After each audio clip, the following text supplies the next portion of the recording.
Baadhi ya wanawake katika kaunti ya Nandi wanaitaka serikali kuimarisha usalama wa watoto wanaoenda shuleni. Wakizungumza mjini Kapsabet, wanawake hawa walielezea wasiwasi wao kuhusu ongezeko la visa vya utekaji nyara wa watoto pamoja na mauaji ya watoto ambavyo vimeripotiwa katika maeneo mbalimbali hivi karibuni.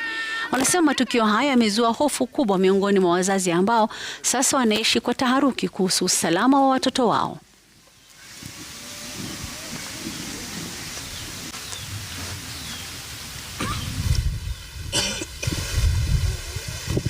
Kwa serikali iweze kuongeza mikakati ya namna ya kuchunga hawa watoto wa shule, labda kuwe na namna vile wazazi wanaweza kuchukua watoto wao badala ya kuongoja watoto watembee.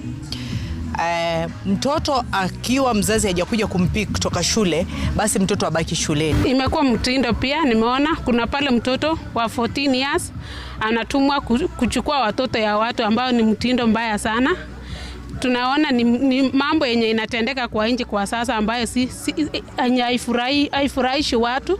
Tumeikataa kabisa. Viongozi ambayo tuliwachagua walio mamlakani ambao ni daraja ya raia hawana nafasi kuongea na raia, kusikiza mambo ambayo inawasumbua raia, hasa vijana wetu. Kiangalia huyo kijana alikuwa kijana mdogo ambaye tu alikuwa anahitaji usaidizi.